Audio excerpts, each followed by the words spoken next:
안녕하세요. 기술교육발전소의 기술쌤입니다. 이번 동영상에서는 베드 레벨링을 하는 방법에 대해서 안내하도록 하겠습니다. 베드 레벨링은 노즐과 베드 사이의 간격을 노즐에서 나온 필라멘트 재료가 베드에 잘 붙을 수 있게 하는 간격으로 일정하게 만들어주는 과정을 말합니다.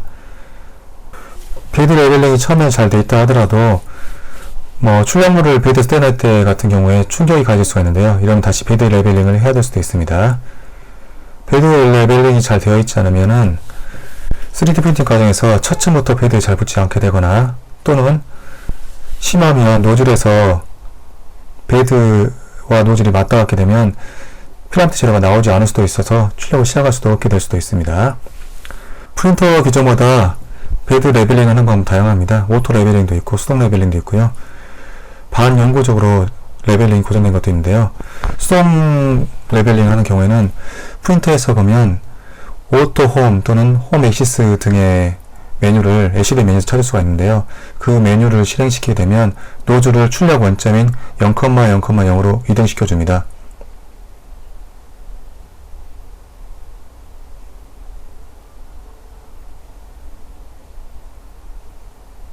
이렇게 노즐 원점으로 이동시킨 이후에 스텝 모터를 손으로 움직여야 되는데요. 스텝 모터가 잠겨 있을 수가 있으니까 LCD 메뉴에서 디저블 스테퍼스 항목을 실행시켜서 스텝 모터의 잠금을 해제합니다. 이 과정을 거치게 되면 손으로 스텝 모터를 움직일 수 있게 됩니다. 보통 베드와 노즐 사이의 간격은 0.4mm의 지름을 갖고 있는 노즐을 사용한 경우에는 0.2mm 정도가 적당하다고 합니다. 업체에서 제공해주는 검사 용지나 포스트잇 한 장 정도가 0.2mm 정도에 해당됩니다. 노즐과 베드 사이에 검사 용지나 포스트잇 한 장 정도를 삽입한 이후에 움직임에서 스치듯이 닿을 정도가 될 때까지 노즐과 베드 사이의 간격을 조정합니다. 스치듯이 닿는다는 정도는 순전히 경험에 의존한 것이기 때문에 베드 레벨링을 자주 하다 보면 자신이 갖고 있는 3D 프린터의 적당한 정도를 찾아낼 수가 있을 것입니다.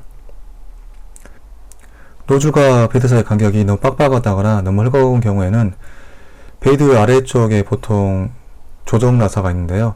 이 조정 나사를 이용해서 베드와 노즐 사이의 간격을 조정할 수가 있습니다.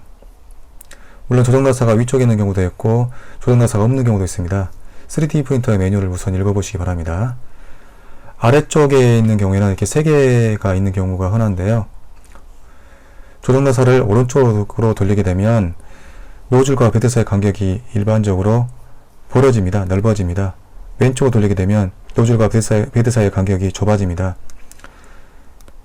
조정 나사를 이용해서 노즐과 베드 사이의 간격을 적절히 조정하면서 베드 전체적으로 여러 점에서 노즐과 베드 사이의 간격을 조정합니다.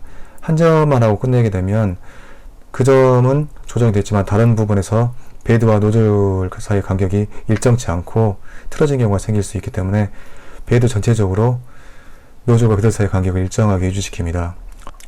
경우에 따라서는 정밀한 베드 레벨링을 위해서 디지털 수평기를 사용할 수도 있습니다. 베드의 전체적인 수평을 검사해 볼 수도 있고요. 또는 3D 프린터 자체가 기울어졌을 때 보이기 때문에 디지털 수평기를 이용해서 정밀하게 측정을 해볼 수도 있습니다.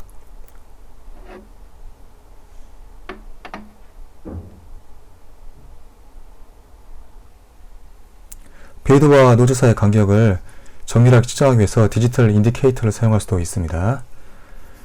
베드가 반영구적으로 강하게 고정되어 있어서 수동 레벨링 방식이 아니라 베드와 노즐 사이의 간격만 설정해주고 바로 사용할 수 있는 3D 프린터가 있기도 하고요.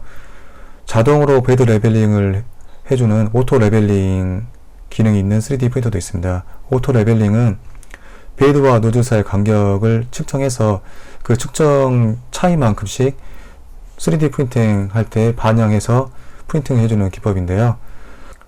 반영구적인 베드 레벨링이라든지 또는 오토 레벨링 기능이 있는 3D 프린터라 하더라도 수동 베드 레벨링의 필요성이 완전히 사라진 것은 아닙니다. 수동 베드 레벨링을 잘 익혀둬서 필요에 따라 정밀하게 베드 레벨링을 할 필요가 있을 때가 있습니다.